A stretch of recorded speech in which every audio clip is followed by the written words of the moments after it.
Section 1.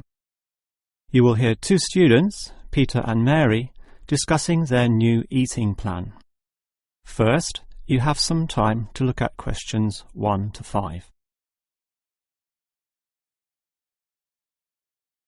You will see that there is an example that has been done for you. On this occasion only, the conversation relating to this will be played first. OK, Mary. I know I'm putting on weight with all my bad eating habits. That's right. Chocolate bars, pizzas, and all washed down with litres of soft drink. And with all the sugar in soft drink, I think we can say you're definitely overindulging, don't you think? Peter consumes far too much soft drink, so soft drink has been written in the space. Now we shall begin. You should answer the questions as you listen, because you will not hear the recording a second time. Now listen carefully and answer questions 1 to 5. OK, Mary. I know I'm putting on weight with all my bad eating habits. That's right. Chocolate bars, pizzas, and all washed down with litres of soft drink. And with all the sugar in soft drink, I think we can say you're definitely overindulging, don't you think? I know. I intend to definitely stop drinking that from now on. And that's part of the sensible eating plan that we have agreed we need to formulate. One that we can both follow. That's right. Sensible and practical. Allowing us to indulge in some sweet foods on occasions. On rare occasions. And we're going to cut out all the pizzas and hamburgers. Well, not totally. I thought you said pizzas could be eaten once a week. You know how I like pizzas. No, I said once every 2 months. Once a week was ice cream, not pizza. Yeah, that's because you like ice cream. I prefer pizza. Peter, if you want to lose weight, you need to be disciplined in both what you eat and what you do, which brings us to the issue of exercise. That's right. So, jogging twice a week and hiking on Saturdays, right? No, hiking is Sundays, allowing Saturdays for the light walking exercise. I've investigated and discovered there are a lot of walking trails around this suburb, with many beautiful places if you just look around. So what's happening this Saturday? A walk around the city? That's later in the month. This Saturday we'll visit Pine Park.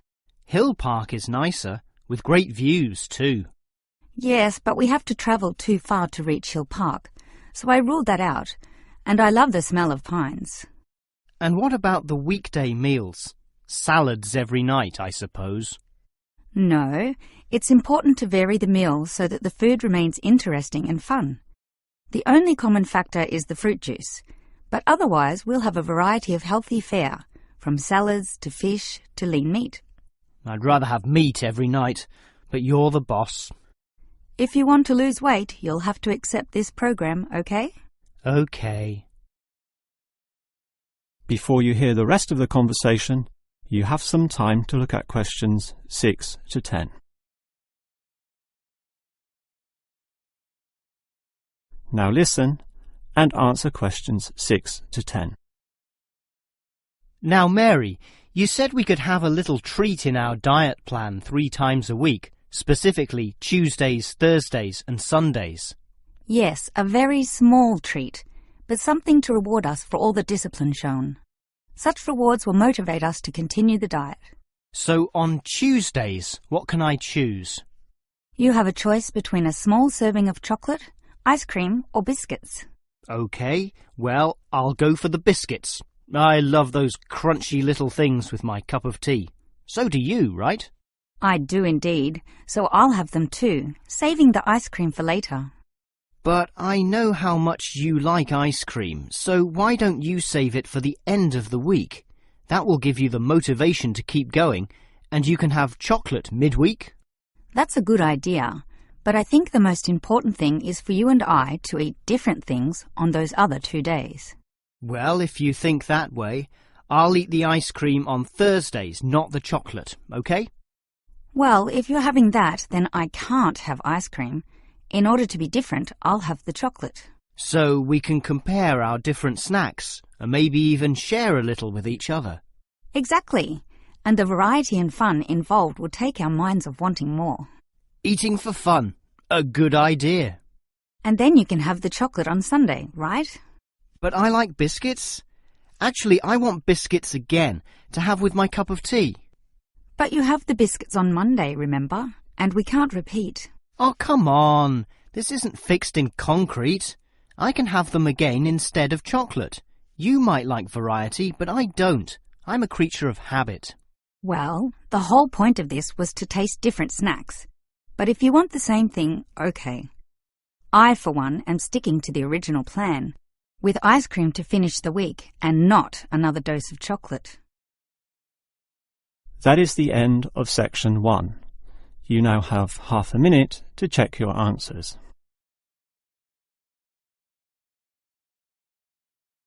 Now turn to section 2. Section 2. You will hear a childcare worker telling some mothers about the advantages of her centre. First, you have some time to look at questions 11 to 16. Now listen carefully and answer questions 11 to 16. Hello everyone, and welcome to the Stanfield Childcare Centre. Now I know you're all new mothers and you like to cling to your children. You've certainly spent a lot of time raising them to the age of 4 and are perhaps reluctant to leave them here at our centre. Well, one of the first things you should understand is that here it is safe. Very safe. Look around and you'll see that every room has padded walls. Other centres have standard painted walls, but here we have invested a lot to ensure your children will not hurt themselves when running around and possibly tripping over. This padding extends around all corners. That is, the areas most likely to bruise and cut your active little child. So, you can rest assured that any accidents of a physical nature are not likely to happen here. Now, you don't want to dump your child at this centre and let them waste their time. You want them to learn, and that's one of the greatest assets of our establishment. Our staff are not only trained childcare workers, but all of them have a special skill which they can impart to your child. Whether it be teaching the ABC, some basic mathematics, artistic skills, or physical education. We are particularly known for our preschool literacy program and have a wealth of learning toys specially designed to develop your child's potential. Of course, one concern many mothers have is that, in environments such as these, colds and flus and other viral nasties can be easily spread around. It's a very legitimate concern, and one which we take seriously, and we pride ourselves on our precautions.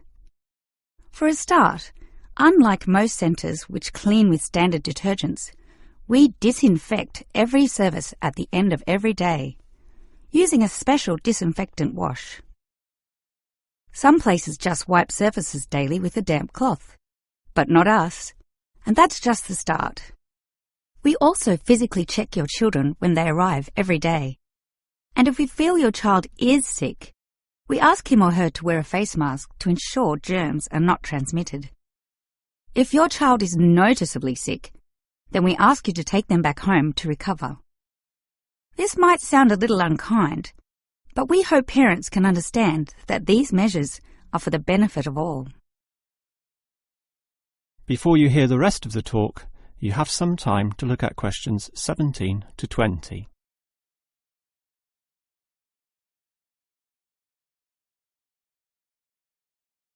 Now listen and answer questions 17 to 20. Now at Stanfield Childcare Centre, we have excellent childcare officers. And let me briefly introduce them.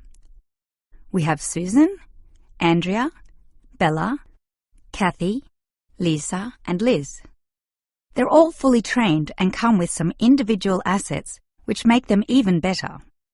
Bella, for instance, knows children very well, having worked here for 5 years, and Kathy has her own family, 2 little girls, so she can talk to you with first-hand knowledge of what it's really like to raise children. But getting back to Bella, she often relaxes here after work, spending long hours chatting to parents, as does Kathy in fact. But in terms of hours, nothing can compare to Andrea, who will sometimes spend the night here, staying in our overnight room. Why? Because this centre is very friendly and simply a great place to be. Bella, for example, used to be quite shy herself, but now is marvellous with the little kiddies, as outgoing as any of them. We let Kathy, though, deal with the particularly quiet and introverted children. Since having her own family, she knows what can really bring them out. Of course, what better way to do this than with yummy homemade cakes, and Kathy often gets these from Bella, who can make some of the best in town. Yes, everyone here brings something special, which is why we're one of the best childcare centres in the business. That is the end of section 2. You now have half a minute to check your answers.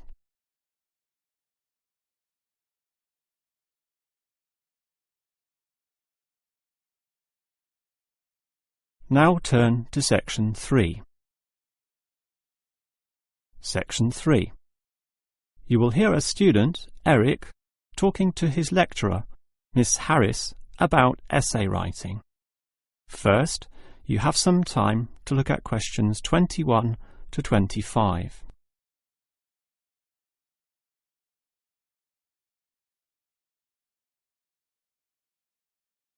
Now listen carefully and answer questions 21 to 25. Hi, Miss Harris. Here we are talking once again. Well, I'm always willing to help out wherever possible. Is anything troubling you? Well, your advice last week about writing summaries was very useful, and I'm using these summaries a lot in order to prepare my final master's thesis. But you're having problems, right? Yes, I have a few issues to discuss. Obviously, I want a good essay, and I want to achieve high marks, but I'm not sure on the best way to start. That's an easy question. Start with a topic, but not one that I necessarily suggest, but one that you want to explore. You will always write better when doing so on a topic you are interested in, not one imposed upon you by others. Well, I'm interested in management theory. Then pursue that. However, that alone is far too broad. Break it into various current areas of discussion and relevance. Then look more carefully at one of them. Say, management and cultural differences, or management and motivation, or other aspects, such as the role of salary, group cohesion, or leadership. I would say I'm interested in group cohesion, that is, how people interact in the workplace. Well, that's a start, but you can't then just write planlessly without defining exactly what you intend to do within the area you've chosen.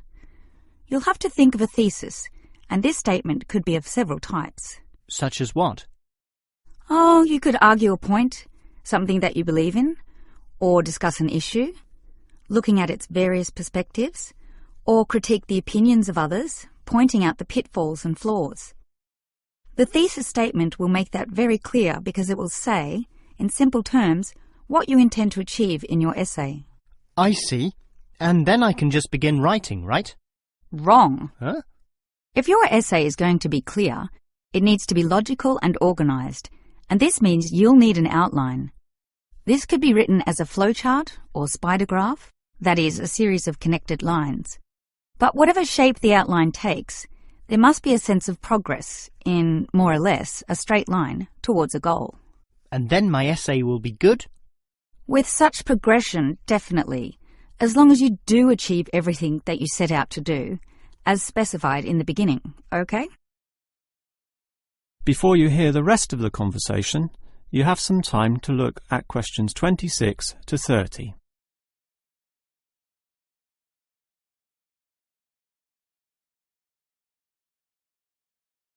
Now listen and answer questions 26 to 30. Well, Ms. Harris, your advice about essay writing all sounds very useful, solid and step-by-step, so I'll certainly follow that. But can you tell me in more general terms, what constitutes the best essay?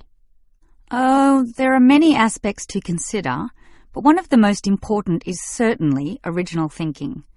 The best essays are written by people who think for themselves, and not just copy or imitate established views. I think I can do that. But remember, you can't just give a list of unsupported assertions. There needs to be support as well. A chain of logic linking each step in your argument. Right. Yet that alone is not enough.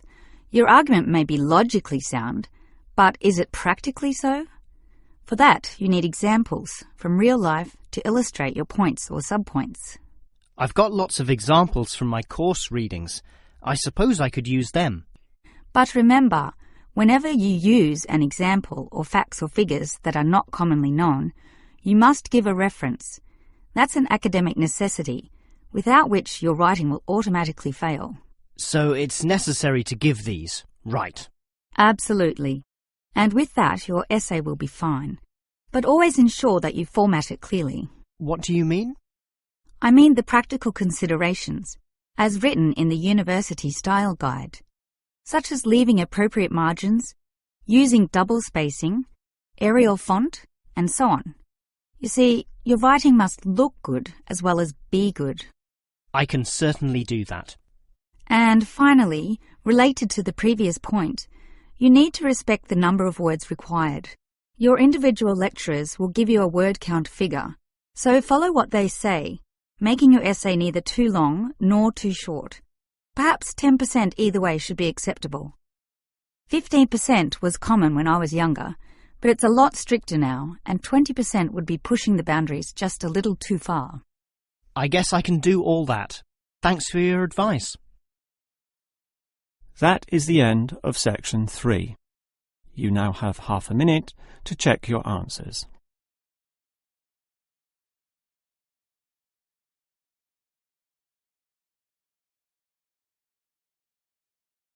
Now turn to section 4. Section 4. You will hear a lecturer discussing the history of people's beliefs regarding whether the Sun or the Earth is at the centre of the solar system. First, you have some time to look at questions 31 to 33. Now listen carefully and answer questions 31 to 33. In the night sky, the stars appear to revolve around the Earth, rising in the east and disappearing in the west. The Earth itself seems solid, fixed and stable, and such common sense perception suggests that the Earth is the centre of the universe. This is known as geocentrism, with geo meaning Earth, and all pre-modern civilizations drew this conclusion. We now know, of course, that the Earth revolves around the Sun, and this is called heliocentrism, with helio meaning sun.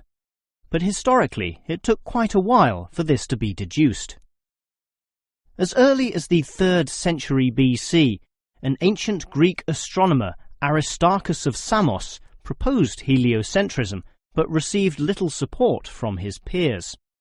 Similarly, throughout subsequent history, isolated individuals proposed this new idea, but again, no one was listening. Geocentrism just seemed too logical to refute.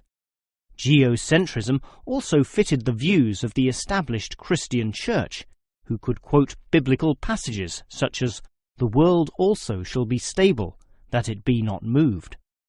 Those who dared disagree were subject to accusations of heresy, often with dire punishments to follow. The trouble was, as the night sky was observed more closely, that simple revolution of the stars proved not so simple at all.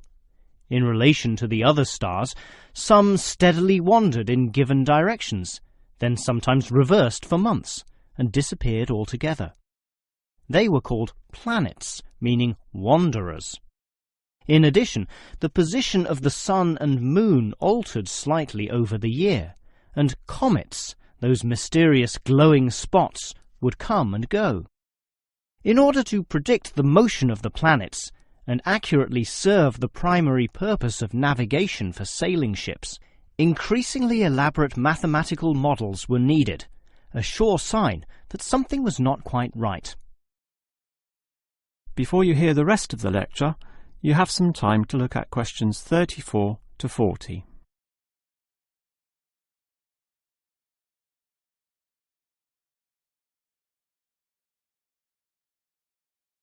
Now listen and answer questions 34 to 40. Heliocentrism, or the belief that the Sun is the centre of the solar system, still needed a mathematically sound description before it could be scientifically accepted. And it was a Polish astronomer, Nicholas Copernicus, who in 1543 first published this. This event is sometimes referred to as the Copernican Revolution. Copernicus himself certainly feared the consequences of his proof, knowing full well it might invoke the anger of the established church. Probably for this reason, he waited until the last year of his life, when he was sick and dying, to release his findings.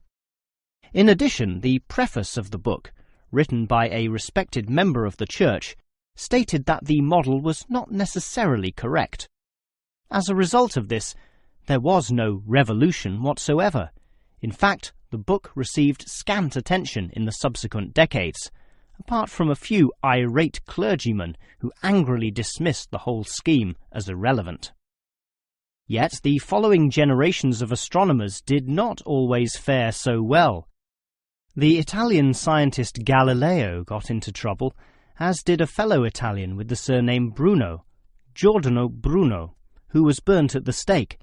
Yet ultimately nothing could slow the spread of heliocentrism across Europe. It formed the basis of Isaac Newton's great work on the motion of the planets, a work which implied that even the Sun, around which the Earth circled, was itself in motion around a common centre of gravity. No discourse about heliocentrism could finish without mentioning that, somewhat unbelievably, there still exist those today who choose to believe that the Earth is the centre of the universe. Modern geocentrism is usually the result of literal interpretations of the Bible, which is the cornerstone of these people's beliefs. They, therefore, also believe in creationism, that is, that a God created everything, and while we may smile at this, it is sobering to consider that surveys have revealed that up to 10% of British people, 12% of Europeans, 20% of the USA, and 25% of the Middle East still hold the belief that the Sun revolves around the Earth. One can only wonder what Copernicus would have thought of this. That is the end of section 4. You now have half a minute to check your answers.